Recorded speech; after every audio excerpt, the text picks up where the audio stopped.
आज के दिन श्री नरेंद्र मोदी जी ने अपने मुख्यमंत्री और प्रधानमंत्री काल के 20 साल पूरे किए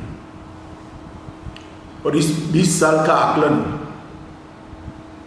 राजनीतिक दृष्टि से और इसका विश्लेषण राज्य और देश के विकास की दृष्टि से करें तो कई चौंकाने वाले तथ्य हमारे सामने आते हैं।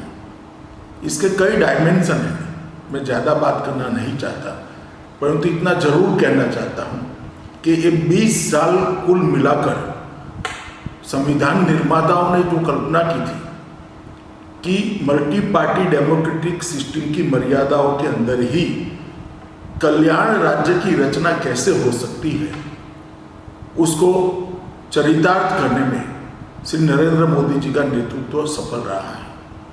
नरेंद्र मोदी जी जब राज्य के मुख्यमंत्री बने, गुजरात के मुख्यमंत्री बने, वो कालखंड ऐसा था कि देश में मिलीजुली सरकारों का समय चल रहा था। बड़े लंबे अरसे से कोई एक दल की सरकार नहीं आई थी। उसके बाद भी 10 साल तक मिलीजुली सरकारें रहीं, कोई एक दल की सरकार नहीं हुई। परिणाम क्या हुआ?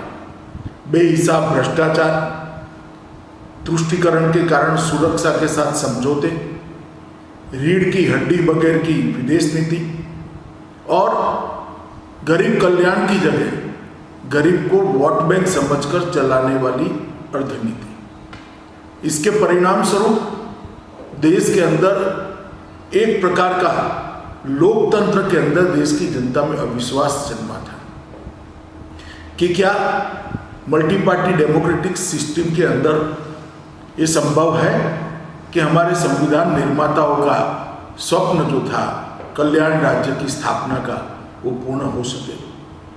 पहले गुजरात और बाद में देश, दोनों जगह पे जब जनता ने मौका दिया, मोदी जी ने इसको चरितार्थ करने का प्रयास किया।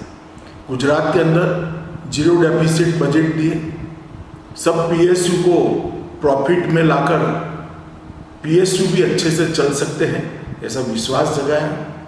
गरीब कल्याण का एक नया मॉडल कि उसको टुकड़े नहीं फेंकने हैं, इसका सम्मान भी रहे, जीवन स्तर भी ऊपर आए और उसको रोजगारी भी मिले। इस प्रकार की योजनाएं लेकर नरेंद्र भैया है, चाहे वो आदिवासी हो, चाहे सागर किनारे रहने वाला मछुआरा भाई हो, सबके लिए सर्वस्पर्शीय सर्वसमावेशक विकास का एक मॉडल मोदी जी ने सबके सामने रखा। भ्रष्टाचार पर करारा आघात करना, सरहदी राज्य होने के नाते गुजरात की सुरक्षा को, सरहदों की सुरक्षा को सुनिश्चित किया और इसका परिणाम ये हुआ कि इसकी जो सुगंध फैली देश भर के अंदर 2014 के चुनाव में जब पार्टी ने मौका दिया मोदी जी को, प्रधानमंत्री पद का प्रत्याशी बनाया, देश की जनता चट्टान की तरह मोदी जी के साथ खड़ी हो गई और 30 साल बाद पूर्ण बहुमत की सरकार किसी एक दल को बनाने का मौका दिया।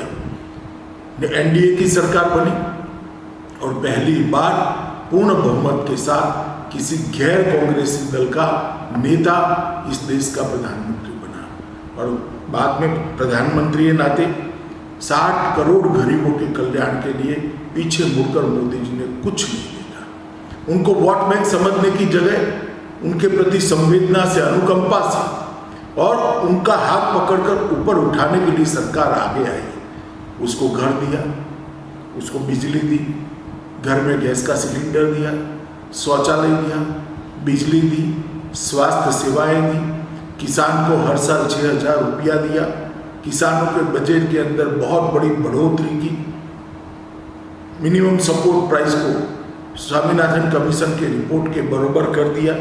ढेर सारे गरीब कल्याण के काम, किसान कल्याण के काम नरेंद्र मोदी सरकार ने हाथ में लिए। उसके साथ अर्थतंत्र के अंदर भी रिफॉर्म चालू करे, देश की सुरक्षा को सुनिश्चित करने का भी काम किया, चाहे एयर स्ट्राइक हो, चाहे सर्जिकल स्ट्राइक हो।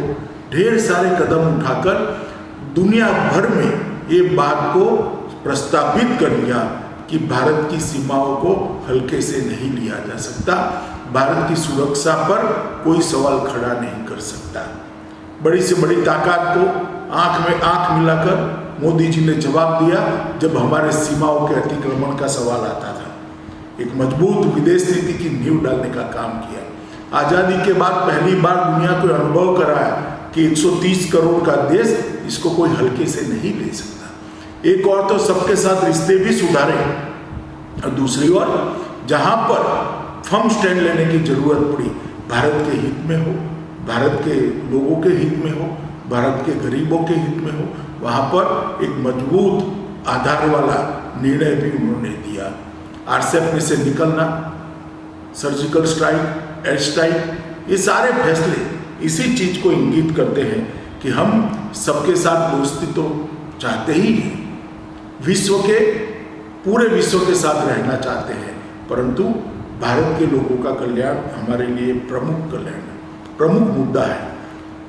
हर योजना से, अपने दृष्टिकोण से, अपने विजन से उन्होंने साइज और स्केल दोनों को बदलने का प्रयास भी किया और सफलता भी अर्जित की। अब कुछ घरों में शौचालय पहुंचेगा ऐसा नहीं होगा, हर घर में शौचालय पहुंचेगा, हर गरीब को घर मिलेगा, हर घर में पीने का पानी पहुंचेगा। एक प्रकार से निर्णयों की साइज और स्केल को बदलकर एक नया आत्मविश्वास भारत की जनता में खड़ा किया, जो 2004 से 2014 तक लोकतंत्र के प्रति एक श्रद्धा डिग गई थी। वो श्रद्धा को पुनः प्रस्तापित करने का प्रधानमंत्री जी ने सफल प्रयास किया है और इसके परिणाम भी मिले हैं। मेरा सौभाग्य है कि जब वो गुजरात में थे तब भी मैं उनका मंत्रिमंडल का साथी रहा, जब वो यहाँ प्रधानमंत्री बने पार्टी अध्यक्ष के नाते और बाद में कैबिनेट के साथी के नाते मुझे उन्होंने काम करने का मौका दिया।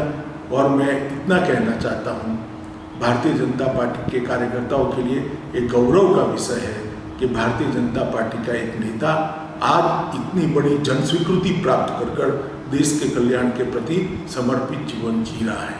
देश की जनता भी आज ये महसूस कर रही है कि हमारा नेतृत्व एक ऐसा व्यक्ति कर रहा है जिसका निजी कुछ नहीं है, केवल और केवल भारत का कल्याण, भारत का गौरव और भारत को समृद्ध और सुरक्षित बनाना ही उसका लक्ष्य है।